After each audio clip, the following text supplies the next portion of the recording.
Hindi kayo kriminal sa bansa ninyo. Ngayon, pangalawa, 2-3 araw ko nang pinipigilan ang FGF sa Mindanao. Kating-kati na sila. Kaya sinabi ko sa kanila, kung merong masaktan dito, babakas ang buong Mindanao. Babakas sila. Totoo yan. Nakahanda sila. At kung gusto ninyo ng civil war, magkakaroon kayo ng civil war. Utangin na ninyo.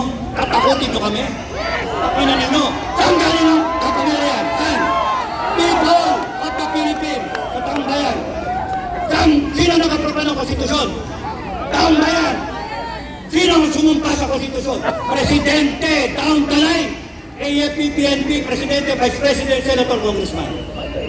Lahat kayo sumumpa that you will uphold the Constitution. Ano ginagawa nyo? Bakit nyo binababoy? Tama ba na ang mandate ninyo ay kumampi kayo sa dagatik? Tama ba na kumampi kayo sa magnanakaw? Sa makabuhaya? Tama. Kaya kung ako at kami, hindi kami pwedeng janitor para linisin. Mag-apply kami sa slaughter. Alam niyo slaughter? Magkatay ng baboy. Kain natin ng buhaya. Utakin namin lang. Daming buhaya sa Kongreso. Binaboy tayo. Kaya, tandaan nyo mga kababayan. Isang buhaya, baboy na sa taba.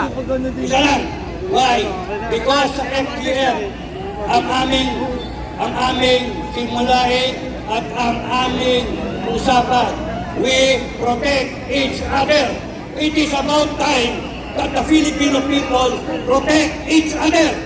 We protect ourselves from tyrants, from magnanakaw, mga droga na yan, mga buhaya, at kung kayo, AFP at PNP, magpapagamit kayo sa mali na katwiran at gagamitin yung batas laban sa amin na kami naman ang gusto namin ipatupad yung batas na yan.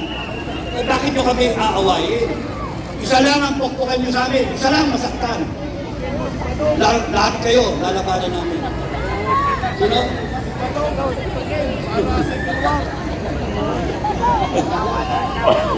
Si Patong. Oh, Patong! Patong, pinapanood kita. Oh, pinapanood kita. Eh, hindi ako na yung pukpukin. Ngayon, tama pa, pagka nakasakay kayo sa sasakyan, na pagka-flat tire na, eh, papaandarin niyo pa yung sasakyan? Mali. Tama ba, na ipipilit paandarin yung sasakyan? O sino man yung driver na yan? Eh, patatakbo yung sasakyan? Hindi. Anong gagawin? Normal. Ipapalit mo yung spare tire? Sino spare tire nga? Ang BP, Sinday! Si Sara! Si Sara. Okay? Pagkapalpak yung inyong gulong na umaandar tayo, hindi pwedeng ipilit natin ang kakabog-kabog na ngayon. Ang buntis makukunan. Hindi pwede tayo makakaabot sa paroroonan natin kung ang ating gulong ay flat. Palit ang spare tire. Malulubak tayo. Ngayon, Madam Inday Sara, ang mga tao ayaw ng ganito. Ang mga tao, ang gusto ng taong bayan, tapusin natin to. Bukas, pagka araw ni Bonifacio, lumaban tayo, tumayo tayo. Pagka kayo pinukpok, mag-declare na ako ng People's Revolution, bumalik kayo, may dala-dala kayong itak, polo, baril kung gusto niyo. We will protect ourselves. We will protect ourselves. Kaya, ang unang putok, tandaan yung kwento ko, sa Makati, ang unang putok manggaling sa gobyerno, hindi ko sa mga nagre-rebelde. Yun yung kwento ko. And naayos ang sitwasyon noon. Lahat sila may bala, may baril. Pero naayos. Kasi yung gobyerno nag-isip, si Enrile, General Enrile, tanggalin yung baril, tanggalin yung magasin ng baril. Kaya kayo na matino sa gobyerno, nag-isip kayo, tanggalin ninyo yung bala ninyo. Tanggalin nyo yung isip ninyo na uutusan ninyo na sasakay ng taong bayan. Kami mga Pilipino, tatayuan namin kayo. Ang isa pa, gusto kong i-announce na ang KBL, under the leadership of Commander Aguila, Rodel Dupaya, aka Commander Aguila from Cagayan, yung organisasyon ng KBL ay kilusan ng mga bagong leader sa Pilipinas mula Luzon, Visayas at Mindanao. They are 20 million. And sinabi sa akin, sabihin sa inyo, natidinig mo ito, Governor, natidinig mo ito, Commander Aguila, alam ni Marcos to, sinasabi nila na sila, they are, na-address nila ang kanilang suporta kay Bongbong Marcos. Ang KBL, all 20 million, sabi ni Commander Aguila. So, suporta sila sa FGF, Filipino Guerrilla Forces. Suporta sila sa paninindigan namin. Kaya huwag kayong matatakot. Pag kami nangyari sa inyo, I declare a People's Revolution. Bumalik kayo dito, mag-armas kayo. Bumalik kayo, may kutsilyo, itak, bambo, tubo. Sinong tinakot nyo? Takot ba kayo?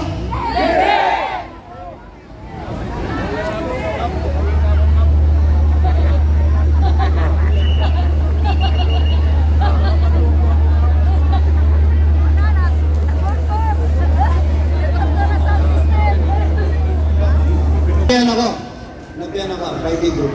Huwag daw ako mag-encourage. But anyway, sinabi ko na yung gusto ko sabihin. Okay? Mag-invite kayo ng mga kababayan. Magtipon-tipon dito para magdasal. Okay? Ang sinasabi ko is, kung merong mananakit sa inyo, sabihin nyo, no? Ang nangyayari kasi dito, takutan eh. Gusto ko ipakita ninyo na hindi kayo natatakot. Na nasa tama kayo. Gusto ko ipakita, galit kayo. Para sila mag-react. No? Okay. Kaya ang sa akin, ang pinakamaganda rito, ituloy niyo yung ginagawa ninyo. Huwag kayong matakot.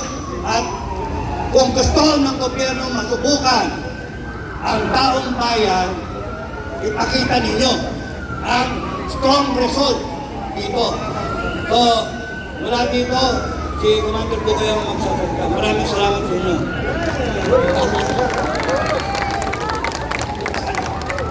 Hello!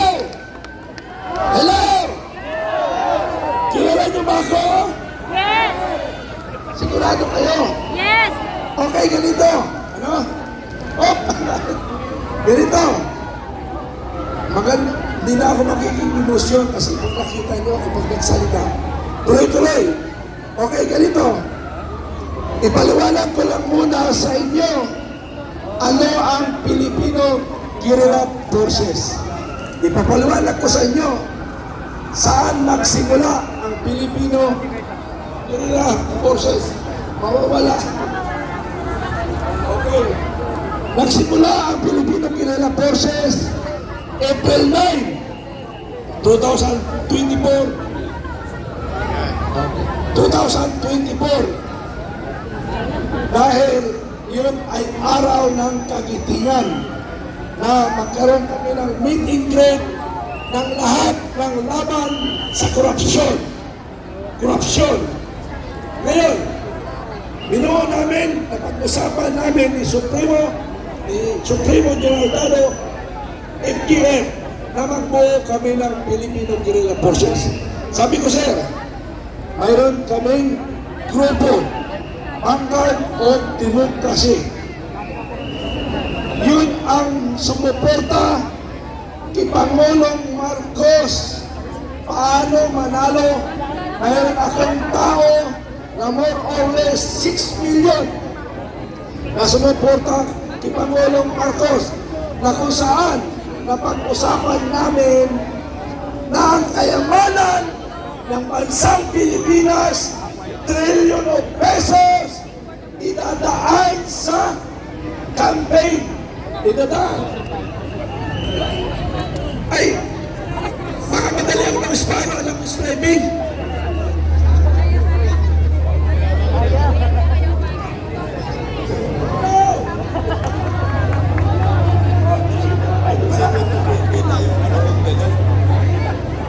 Ay, kasama lang yung Okay, tuloy ko ano.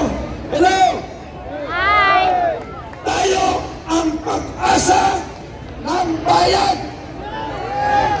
Tayo ang pag-asa ng bayan. Bago mo pagpatuloy, kayo ang narito lahat. Narito lahat na nagmamahal sa ating bayan, Pilipinas. We will declare you in part of Filipino Guerrilla Forces. Pwede ba? Filipino Guerrilla Forces. Lahat tayo ay membro ng Filipino Guerrilla Forces. Bakit namin nabuo ang Filipino Guerrilla Forces? Dahil April 9, walang gobyerno na nag-isip protektahan ang Pilipino. Kaya kami ay lumabas ng buo ng samahan para lang protektahan ang inyong pamilya at ang ating barangay. 44,000 barangay nationwide, nasa 30% grabbing up. Ang region, 100%. Mayroon na ako, commanders. Province, 60% fill up. So, ang purpose niyan, baka sakaling sakupin tayo ng mananakot na sinasabi natin China. So, ang gobyerno natin ay hindi nag-iisip kung ano. O, mas malakas ang boses na nasa paligid ko, nasa sapawan ng aking dahinga. Hindi na ako makapagsalita. Silent lang. Alam nyo ba, di ba sa may edad, pag nagsisimula at naistorbo, mahirap mag-recover? Alam nyo ba yan? Ikaw, alam mo yun, kasi may edad ka na eh. Ha? Kaya dapat concentrate para masabi ko ang dapat kong sabihin sa taong bayan. Okay, ituloy ko. Kapitbahay niya. Binuo namin ang Filipino Guerrilla Forces dahil ang gobyerno natin kasama ng PNP, kasama ng kapulisan, ang kasama ng armed forces. Hindi sila nag-isip paano kayo protektahan kung ang mga kanyang buwang bomba papasok ang China, iisip pa nila ang armed forces nag-isip mo. Pero kami, General Beltran, si Supremo, Dado, inisip namin ang inyong seguridad.